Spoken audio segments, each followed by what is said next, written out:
Assalamualaikum warahmatullahi wabarakatuh. Perkenalkan, nama saya Wanda Hidayatullah, saya dari Prodi FPI FPIK. Di sini saya akan menjelaskan sedikit mengenai tugas yang diberikan oleh dosen pengampu lab bahasa Arab. Al-hasu 'alat ta'allumi, perintah untuk menuntut ilmu. Al-alimu kabirun wa in kana hadasan. Orang yang berilmu akan kelihatan besar walaupun ia masih muda. Wal jahilu shaghirun wa in kana syaikhan. Dan orang yang bodoh akan kelihatan kecil walaupun ia sudah lanjut usia. Nah, jadi kedudukan ilmu itu tidak dipandang dari usia. Walaupun muda tapi dia berilmu, tapi dia akan sangat dibutuhkan. Tapi orang yang bodoh walaupun dia sudah tua, dia kurang dibutuhkan dalam wawasannya. Ta'allama falaisal mar'u yuladu 'aliman walaysa akhu ilmin kaman huwa jahil.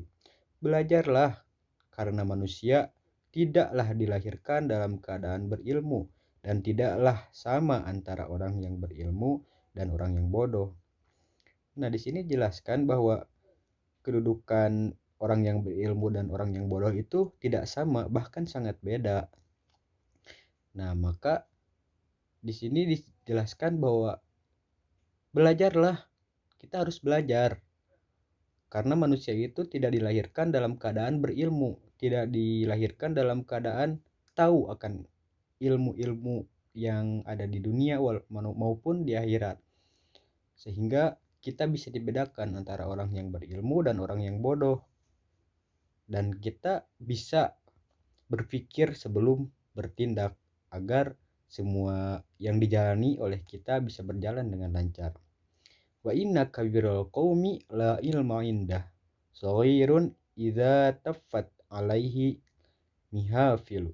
Dan sesungguhnya pembesar suatu kaum atau bangsa yang tak punya ilmu akan dianggap kecil ketika berkumpul dengan bangsa lain. Nah, maksudnya seorang pembesar kaum atau pemimpin suatu kaum seperti kan presiden ataupun camat, RW, RT ataupun pemimpin dalam keluarga, ketika berkumpul dalam suatu kaum yang kaum tersebut berilmu, berpengetahuan, nah maka bisa jadi sama kaum yang lain itu diremehkan karena orang bodoh yang memimpin suatu kaum itu bakal menimbulkan sebuah kehancuran atau ketidakmajuan, atau bisa juga tidak memiliki kemajuan, akan tetap dalam keadaan yang seperti itu, bahkan lebih buruk ketika suatu kaum dipimpin oleh orang yang bodoh. Tapi seperti yang tadi dikatakan dalam bait kedua, ta'allama falisal mar'u yuladu 'aliman walaysa akhu ilmin kaman huwa jahilun.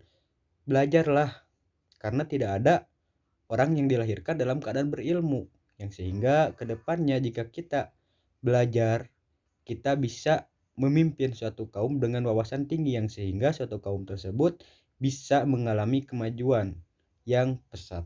Sekian yang bisa saya sampaikan. Billahi taufiq wal hidayah. Wassalamualaikum warahmatullahi wabarakatuh.